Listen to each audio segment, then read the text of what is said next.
Tim. And I'm Bear, and this is Cub And Chub.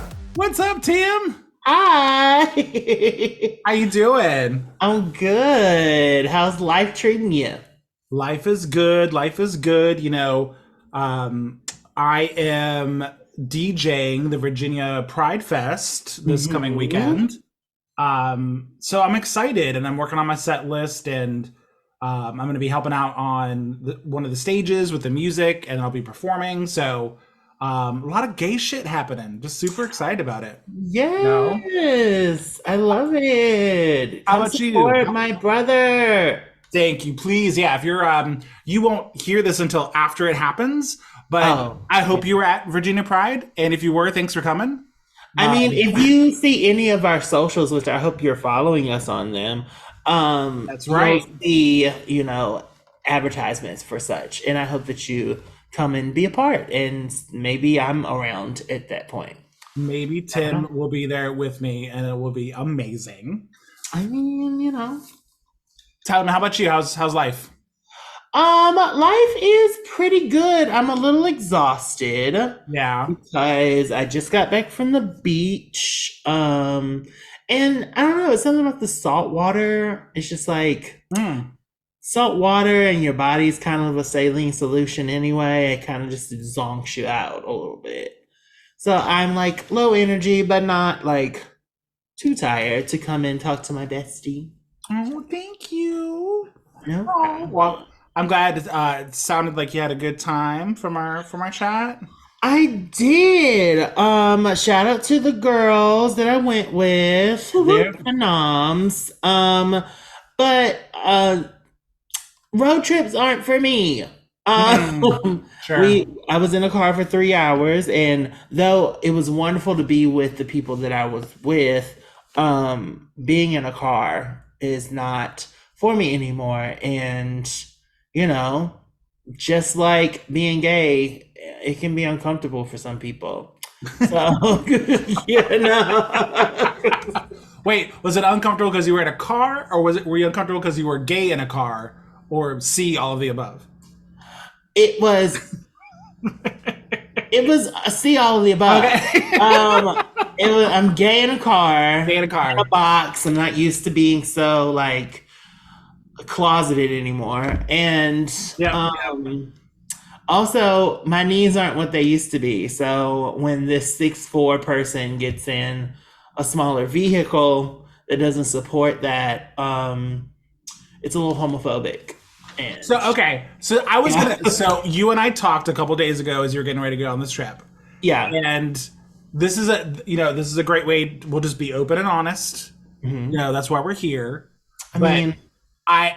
I live in that space with you where, like, one of the first things I think of is, like, if someone who is 6'4" gets into a Pinto, you are not going to enjoy. We're not going to say a Pinto. Let's say a Pinto bean. Bean. It is, right? If you get into most size Kias, yes, you are not going to be comfortable, and you're probably not going to enjoy that.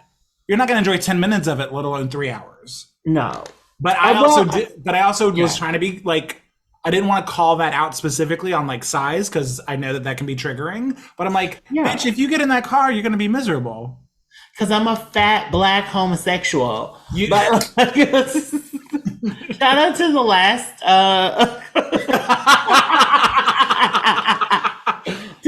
episode. Also, shout out to people who may have suggested we use trigger warnings.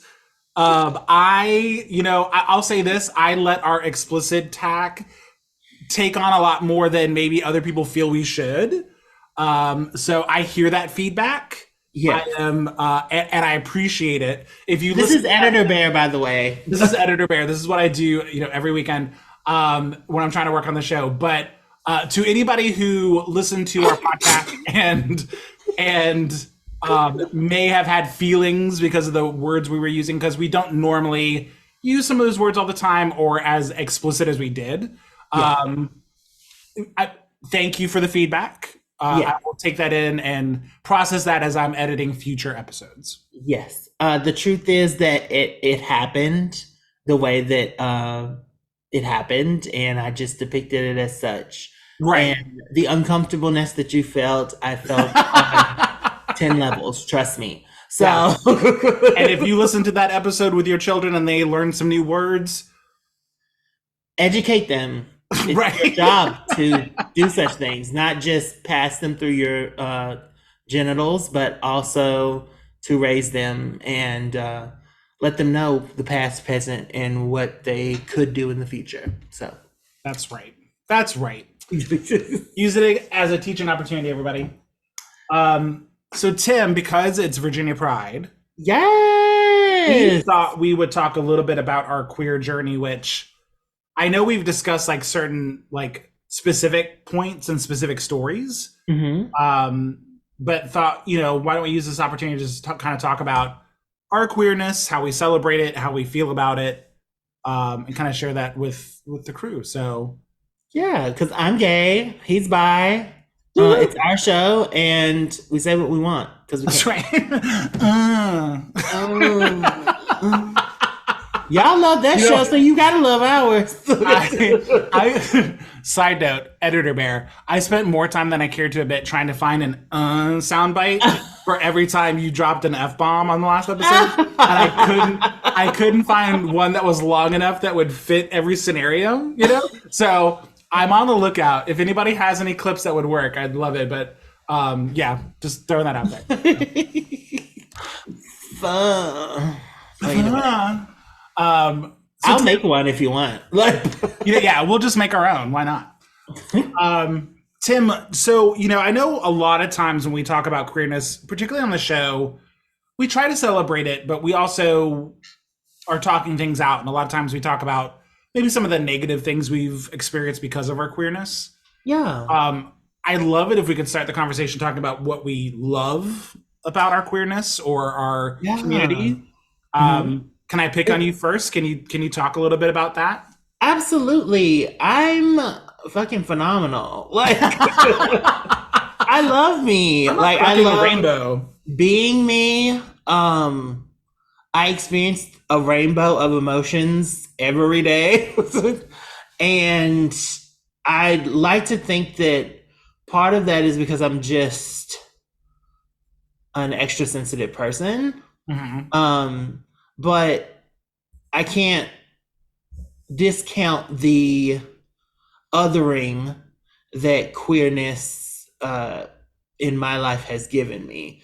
And I enjoy the othering. Now I haven't always been that way, but I like being different and not going with the grain and not being a cookie cutter person that has a cookie cutter life and experiences every white picket fence thing that happens in the American dream. Yeah. I like being the alternative to that. And it's not to say that it's not easy, but that it's easy, but it is colorful, and it makes every day I wake up a little bit different, and I relish and I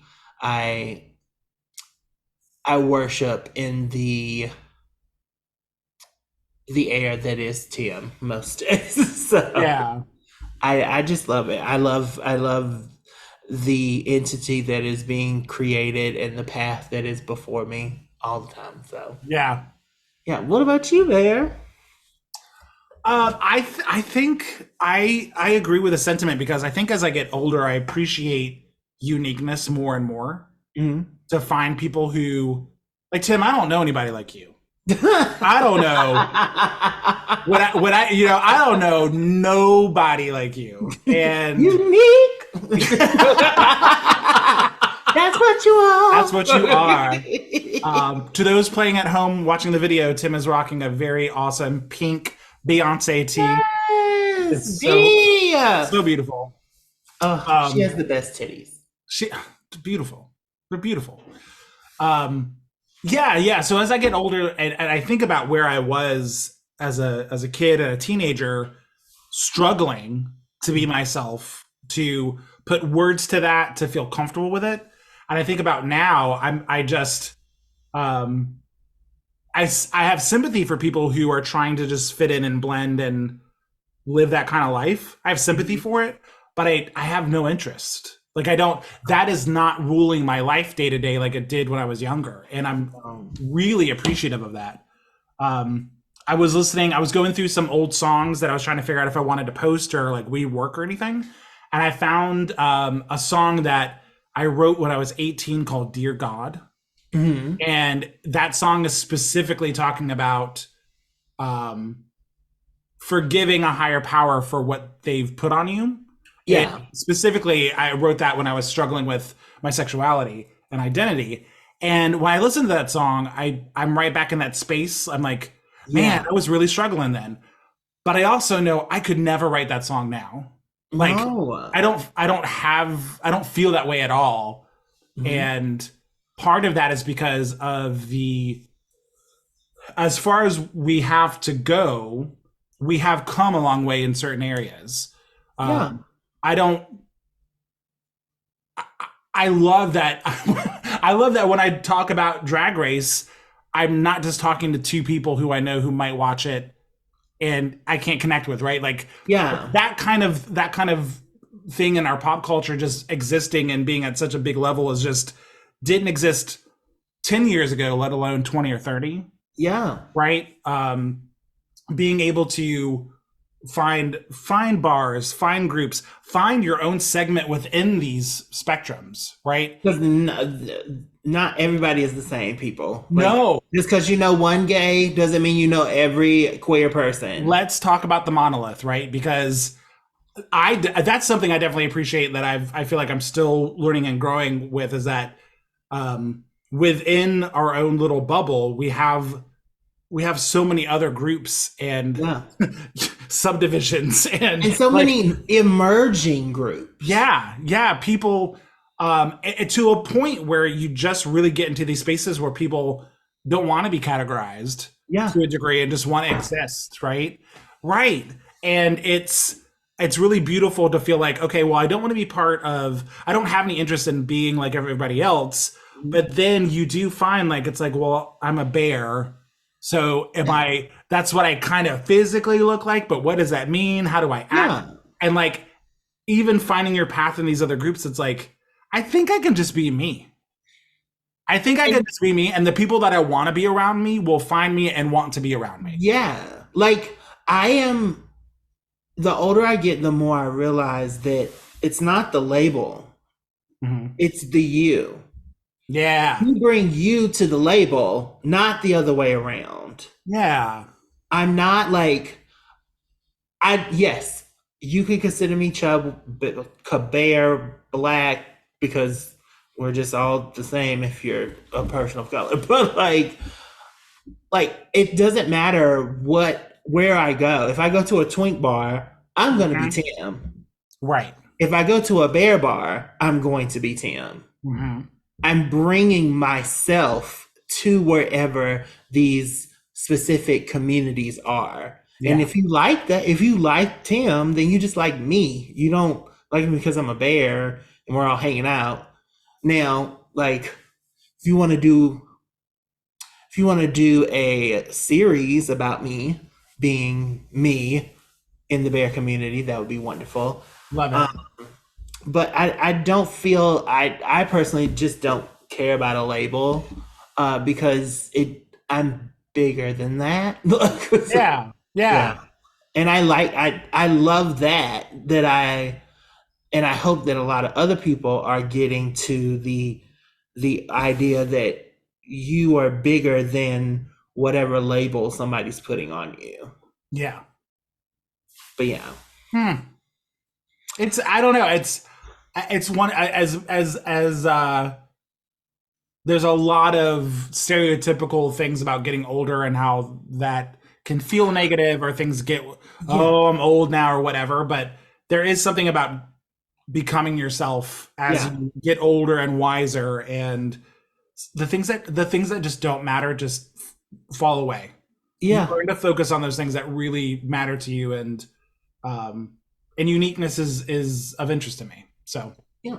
yeah, Because, I mean, the everyday mundaneness of life is going to happen, but it's never happened to you. yeah, So, like, how you deal with it and how you come out as graceful or not as graceful is your journey and your story. And when you look back on it, what are you going to look at? You know? yeah, You're going to look and see somebody who ran away from everything and did everything they could to like hurt, harm, and be hurtful to people. Or are you going to look back and you see, I overcame this, that, the third, and I'm a fucking beast at shit. Like, I'm like, if I can get through that, I definitely can get through getting up in the morning having to go to motherfucking work. Like yeah, that. No, if I can get through gay bashing, I can definitely get through, I didn't get a job I wanted. yeah. Those sorts of things that give you such strength and make it, at least for me, I'm just very thankful for little, like, little Tim getting through the little stuff. Well, I was never little people, but like younger Tim getting through the things I needed to get through so that I could be this pillar of my own existence. So forgive me. You said something in there that triggered another question for me. Mm-hmm. That's related to the queer space, but not. I'm just going to ask, and I'll edit it out if I need to. Yeah. What are your thoughts on the concept of queer baiting? Like, do you? So, like, I hear that, but I never exactly know exactly what that means. Like, Yeah, what is queer baiting and what is not queer? You know what I mean? Like, yeah, a lot of times people are just mad and they say you queer baited me, sure. and no, you just fell in love with a straight man, and it is what it is. They didn't do anything horrible to you. You just misinterpreted things. But then sometimes people are what I would think is queer baiting. And what is that? And How would you define that? I would define it as maybe somebody with the intention to use you because they know of your queerness. Like in some way, whether it's they're getting money from you or they want you to do something for them and they know that you like them Uh huh. based on that sort of thing. Or companies who are like, well, it's a queer month right now, so let's say, hey everybody, we love the queers and during June or whenever a pride is, and Right. they're baiting you to come to their store and buy up all their like Madonna stuff or things like that. But in reality, they just want your money, want your coin. They don't really care. Right. Okay. So I think the read covered this a little bit a few episodes ago, but an OnlyFans male Yeah. performer who may or may who doesn't publicly identify as queer, Mm-hmm. but is doing solo work, is Yeah. doing kind of things that they know are garnering a homosexual crowd or a queer crowd. Is something like that bother you? It only bothers me if they are specifically saying, I don't like gays, or they are doing something that is like anti queer. Yeah, You yeah. know what They I mean? take If they're doing something outside of like this space that is anti queer, or they're in their mind, you know, I would like to think that, if you have a queer audience, that you at least don't mind to have them. Like right, that's the bare sure. minimum. But Yeah, like if you go on a show and say, well, my content isn't meant for queer people, well then you need to start blocking some bitches right. Yeah, I hear you. and start like leaving their money at the door. Yeah, I think so. One of the things that popped up, a few months ago, I think we've both watched the Heartstopper Yeah. show. So the one of the leads on there on the first season was an actor who was not out, Um, and Is this the one with the rugby one? The rugby kid, yeah. Oh yeah, yeah. He was getting dragged online for being queer baiting because he was not publicly identifying himself as queer in real life, to the point where he felt pressured to announce that he was bisexual, and he felt a need to say something to get people to shut up. Yeah, and I don't like that either. No, it's like, because now I don't know what's real. Like, right, and I don't. Again, people have their opinions. I don't really care about non-queer people having queer roles. That doesn't bug me. I want the best person for the job, and he was a super cute little boy in that show that was queer. You told the story, right? You did it good enough, obviously. Yeah. So it's not. I don't consider that queer baiting. No, I don't either. I think what people did is that they were like, until you tell us what you are, we will assume that you are queer baiting, because of an absence of information tells us that you're straight. You're straight until proven guilty. But like, but what was he doing that like bothered? Like, I don't get it. It's like he was playing a role, right? So you're just mad that you can't have him. Like, that's not queer baiting to me. Right. That's just not getting what you want. Like, right. Yeah, queer. Like, that's why I'm not a big label kid, because you can just attach something real quick to anything. Yeah. Like, you gaslit me. And I was like, no, this is the motherfucking truth. Yeah.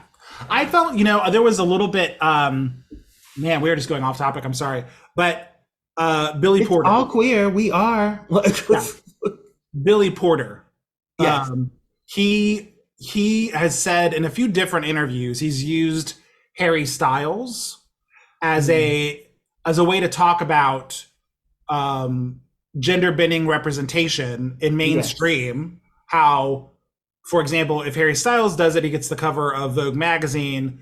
Billy Porter's been doing it since the 80s, and insert all the negative things. What I really liked about, some people had a problem with that, but what I thought he did really well with that is that he wasn't in any of those conversations blaming Harry Styles for he's blaming the trope and the business of it. Yeah, Harry Styles he wasn't putting the blame on him or saying or that he himself was queer baiting or doing anything like that to garner attention. Not at all. It was pointing out the hypocrisy of what different populations have struggled with.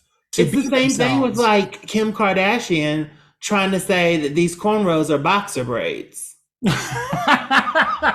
I'm like, sweetheart. Yeah. Let's roll that beautiful being footage of 1,500 or more years of African descent people wearing these hair pieces and wearing these, beautiful braids and such. And it's not saying that you can't do it. It's just, don't act like you created the wheel. Right. Don't sit here and say I discovered this other land when there's people already on it. Like, like don't discount that. And I don't think he's saying that Harry ever did that. It's just he's saying that the businesses are like, oh, there's a white one, let's get that. Right. Yeah, because of who he is, they put him up front. He gets the push. Yeah, it's the same thing with all of these makeup girls. Like, so much has come from trans women. And then these little boys come on there and they're like, let me cut my jaw just like, such and such did. And now they get the makeup brands. They collab with huge makeup companies. And none of the money actually goes to the people who actually created it. Yeah. Oh gosh. What is her name? I keep forgetting all of a sudden. The new RuPaul Drag Race judge. T.S. Madison. T.S. Madison. Listen to any interview T.S. Madison does. Point blank. Because A, they're all great. B, she's hilarious. And C, she speaks to her story and where she comes from. Yeah. And how she is a true exception to the rule of people in her space. Anyway. Yeah. Wonderful. You can catch that anywhere you can find the internet. Yeah, T.S. Madison is everywhere, including Yeah. your most recent Beyonce singles or Yep. any queer show on right now. Or any reel that you go 1, 2, 3, she's on it. She's Like on it. it's Yeah. And there. she's not getting paid for a single one of those things. Talk about No. like being in the conscious and not getting Yeah. compensated. It's called creating culture. Like it just is. Like, Yeah. Yeah. like you She's never get the everywhere. money for it, but Yeah. everybody's got your lingo all of a sudden. Everybody's saying new weed 22 inches or you're practically bald. Like Yep. and and they're just quietly doing their thing. And then Yeah. we, as in everybody, just boop, boop, boop, boop, takes it. Yeah. And it becomes literally us. Yeah. Like it becomes America. And hey, there is nothing wrong with being able to influence culture. Like only so many people can do that at any given point, especially Yeah. at like such a mass scale that T.S. Madison has done it in the last few years. So the problem is not the influence. It's actually very beautiful that Yeah. we live in a day and age where that can get shared. The issue is how do you, specifically in a capitalistic society, compensate Yeah. people for what they give? And You can't do that because then what would people get paid for? right. They actually have the money. Right. What do they have the money for? Yeah. Yeah. You didn't see Harvey Weinstein creating a culture of anything other than, Well, yeah. that. Right. You didn't see, the head people at the WB. We don't even know who they are. Yeah. They didn't create a culture. They didn't, do anything outlandish. They just had money enough to give people a few dollars and cents to make history. Yeah.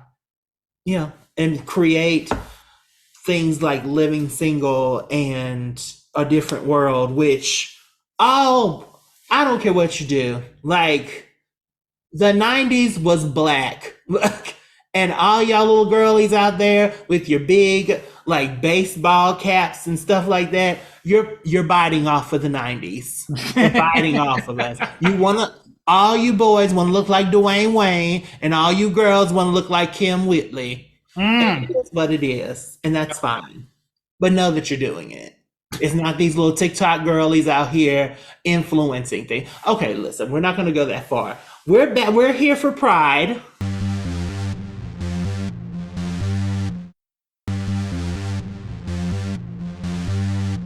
Tim, let me ask you this: what's something that the kids have today, Yeah, in their queer space and in their support systems that maybe we didn't have or you wish we had back when we were younger? The knowledge that we're not alone. So by having things like social media, by having things like the gay straight alliance situation that actually is taken seriously, Yeah. by having loving parents, by having just millennials who have gay friends, like straight parents who have gay friends from college who are around their kids. Like they know that they're not the only one. Yeah.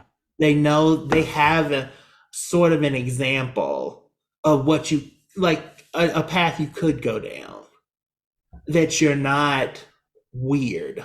Yeah. Even though you're still like, it's human nature to feel othered when everybody's going one path and you're going the other. It is what it is. Like you're going to feel a little different. But this representation it seems almost everywhere you go. Yeah.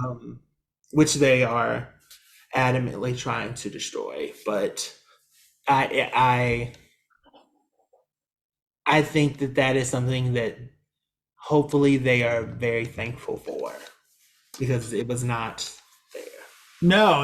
I mean, that's the double-edged sword with the internet. It's like, as much as the internet shows us every day how disgusting humanity can be, Yeah. it is something else to be able to connect with people anywhere in the world that you align with. and that you can connect to. And so, yeah, if this was the 90s and I was growing up seeing people perform their queerness in open spaces and in these big kind of pop culture segments, it's like, oh, like how would my mind be programmed differently if I was getting that from day one? Or just seeing like a person not operating any differently than their parents do. Oh yeah. But is gay. Like right. Like you're not like your nieces and nephews. No Al, no you. Yeah. It just is. Like you're not out there being RuPaul. You're not out there being T.S. Madison. You're being you and existing in your space so they know that it is possible. Right. You know what I mean? Yeah. And like when you were talking about the prom that you DJ'd. Yeah. And going to a church that's saying that this is fine. Yeah. Yeah. Like that sort of like, I grew up in the church. I grew up every day going to church. So if my church was like, you're gay, okay. Right. Okay. We still, everybody loves you and you're just as normal as the rest of everybody. Yeah. You're fine. Do you realize how I think so many communities, small communities, don't realize how much they miss out by evacuating the gays out of their communities. Yeah. You miss out on such creativity and such fierce loyalty, to be honest. I know a lot of people think gays are fleety and flousy and we just do whatever and, you know, we're not there for people, but I'd like to think that I'm pretty loyal to the people that I love and be around. And I can only imagine what I would have brought to the community I was born into. Yeah. But yeah, so that's something I definitely think this generation or the up and coming generation gets that we didn't necessarily get, and I'm so happy that they do. You know, yeah. I'm also I didn't see many old gay people. No, I mean, I don't know. Like now I do. Mm-hmm. I see us going into the 30s, 40s, 50s, 60s. Yeah. I didn't know a 60-year-old gay person when I was in my teenage years. Definitely not anybody who was out. Yeah, like I didn't experience that. I'm just starting to see what a 50-year-old homosexual looks like, what a 40-year-old homosexual is. Now they may have been a band teacher and I just didn't know, but can we do a quick shout out? Yeah. And I'm gonna beep out the name just because I don't honestly know their status before they passed away, but yeah. So wait. So I don't know. I know that he was out to us. I don't know that he lived his life out. I didn't know that he passed away. Oh, maybe I'll re-edit this a little bit. So yeah, I forget you're not on some of the socials. None of them. Yeah, he passed away about a week or two ago. Yeah, he had been sick for a little bit. Okay. Oh, I'm sorry. Okay. Yeah. Oh. Well, shout out to him. Shout out to him. So we were talking about our elders, and man, I think he was probably like the first person of that age I met that was queer. And to be honest, I just assumed that he was like 40. Like, I didn't know, like, because I had never seen an older gay. Right. So I was just like, oh, he's like 45. Like, yeah, no, he was an awesome teacher and an example. It's like, oh wow, like he would tell us stories of like throwing parties in the 70s, like with his partners and stuff. Recreating them, yeah. Oh my gosh. We can't go too far. Can't go too far, but can't go too far. But just but yeah, just there's a whole generation there, I think, between a combination of obviously the AIDS epidemic and Yeah. losing out so many people during that time. So between being closeted and that piece of it, there's like there's a whole group that we just like, oh, I guess everybody who's gay is only 20 or 30 years old, maybe. Like, Yeah. you know, and we Like obviously I was looking at Pose because I'm doing a rewatch, and I was trying to do the calculations of like the young people in Pose would probably be in their 50s now. yeah, oh yeah, That means like the older people would be 60s, 70s, 80s. their reps, yep. And I'm just like, wow, we really don't have nobody from them, like No. from that era. Like I mean, obviously there are people, but the whole generation as a whole is lost. Yeah. The sexual part of that generation, it is an empty like vessel, and maybe that's why we have such a hard time with like getting older. And like the ageism that you seem to disperse on this podcast all the time. Well, I don't have anything to say about that specifically. It is interesting. I don't know that it's specifically a queer issue. The strife for like youthfulness, yeah, and beauty as we see through like being younger is, I think, definitely something that plagues the straight area as well, in terms of what we see represented to us and what we consider. but it's really in femininity. I feel like men get praised as they get older. They look, yeah, like their features seem to be more praised. There's a different type of celebration in the way men age. Yeah, there's no there's no woman version of a silver fox. Like there's, is it? Oh my gosh, have you not met Helen Mirren or No. I'm saying like there's no term for it though. or vernacular. Old hag silver fox. Like right. She's beautiful for her age. Yeah, we don't say that about George Clooney. No. We don't say that about, oh my God, he's such a great bachelor for that age. Like right. Yeah, Idris Elba is not, he's beautiful, but he's not mentioned. He's still sexiest man alive. He's not sexiest man alive for his age. Like yeah, I hear you. Wow, we're really just hitting it all today. We're really just I mean, here and there. We created it. So as we that's right. As we kind of get to the back end of the conversation, Tim, can I ask you, is there any kind of legacy you wish you could leave behind, or like, I don't know. What are your thoughts? I wish that I left a legacy that is sort of peace and love and funny. Like I know that I shade people and that like I say things on here, but it truly I always want to lead in love and peace and like just somebody who, when you think of them, you're just like, he helped me in this way, or he helped me to see things in a different kind of light for the type of person that he was or that they were, or like that's why I love to like say that I'm not he or she or they. I'm an experience, because I want to lead with my life involves everybody that I touch. Yeah. And I want that touch to be felt in love and in a joy.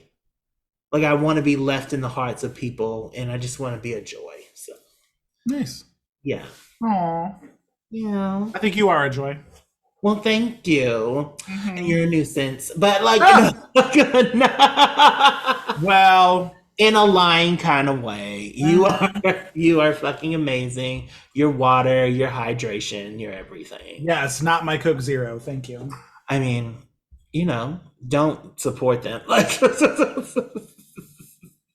unless you're giving us some Yes. advertising Don't dollars. participate in capitalism unless you want to pay us. And then it's like, Yeah, hey, exactly. None of these people are getting free advertising. Except Beyonce, because yeah. she supported us. Beyonce and the Reed, they get a pass. Yeah, absolutely. We love you, Crystal. Happy birthday. Happy birthday, Crystal! King Crystal. Anyway, what's your legacy? Um, I was here. I lived. I loved. I was here. what is that? Beyonce. I was here. What album is that? Everything that it might have been 4. Or is that either 4? 4 or Sasha Fierce. I'm less familiar with Sasha Fierce. It might be Sasha Fierce. Okay, fair enough. Yes, people, I don't know her whole catalog front to back. I'm sorry.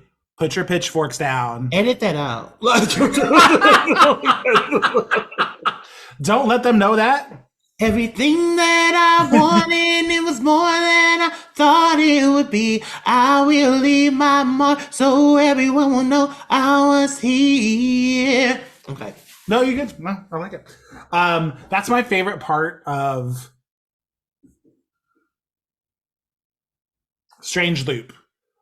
Because it's the most shocking part when he says, I don't patronize with pop terrorist. I obviously don't agree with that statement, but the fact that I get it.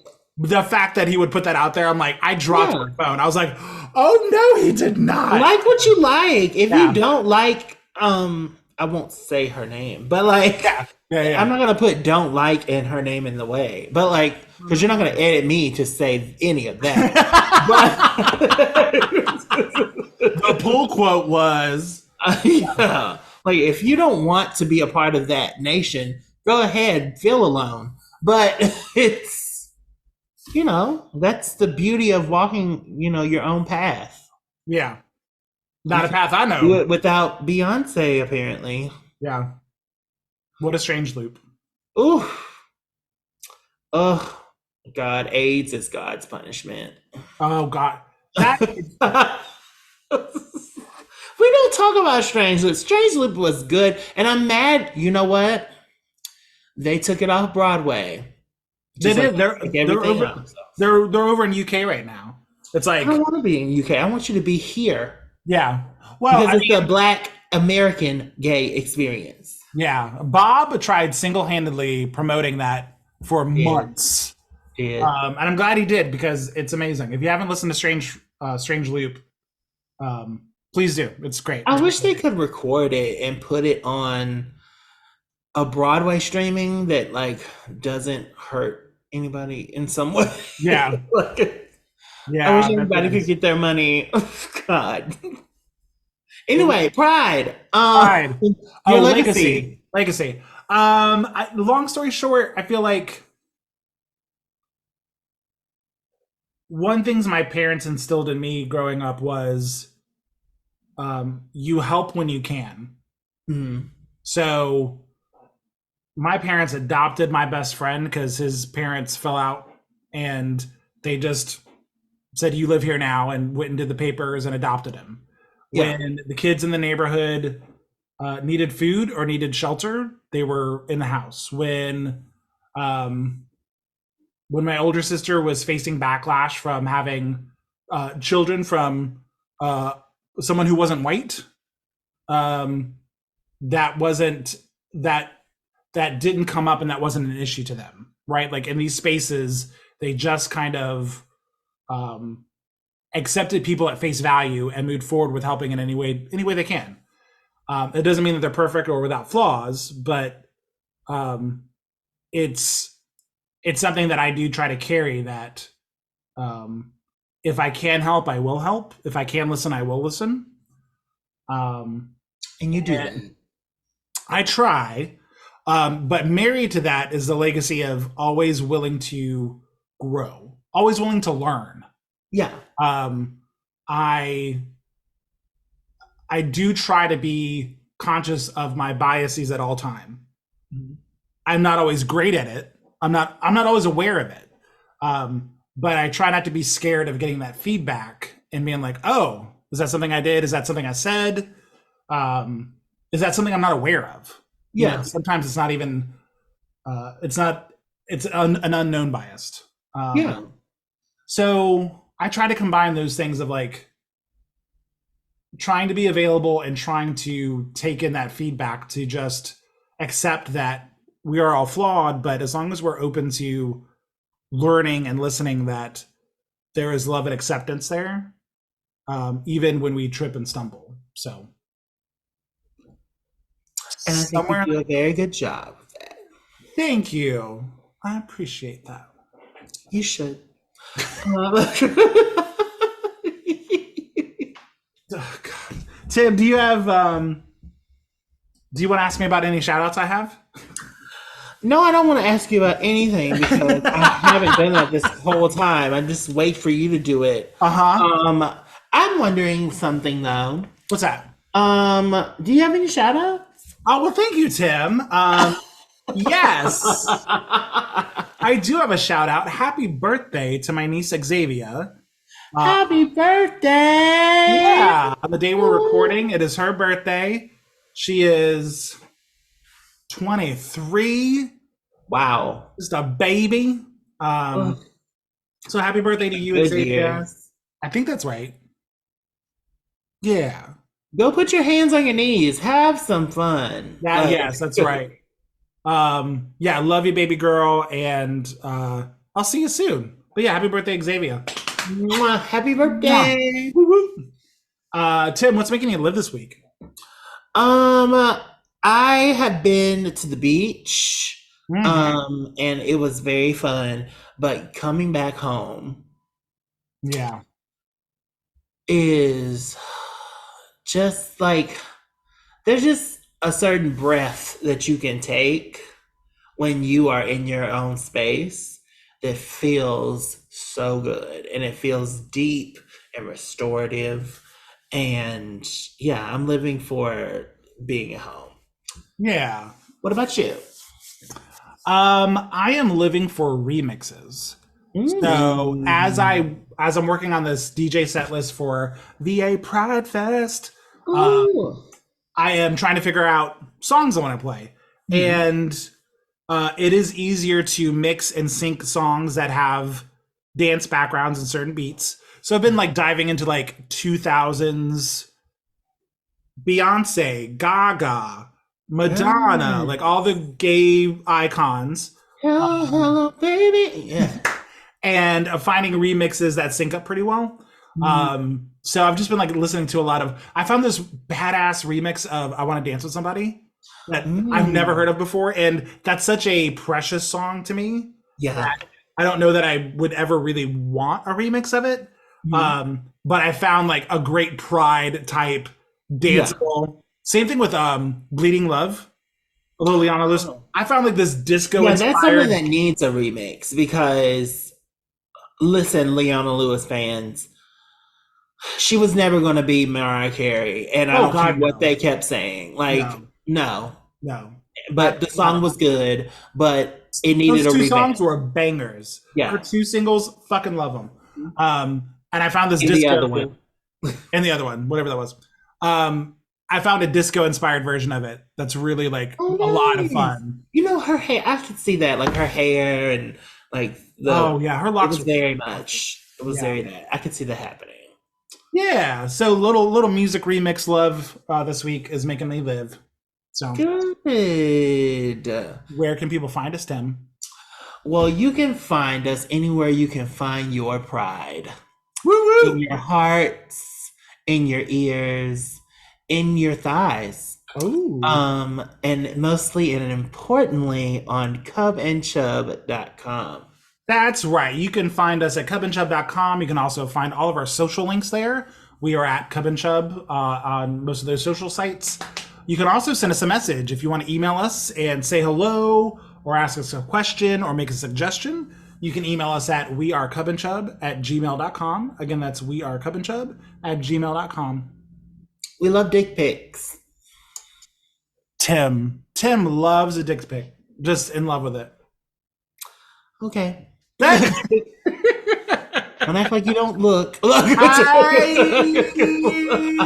It's so good to see you, Tim. Yes, it's great to be seen. Bye. Bye, everybody. Drink your water. Mind your business. Buy a business.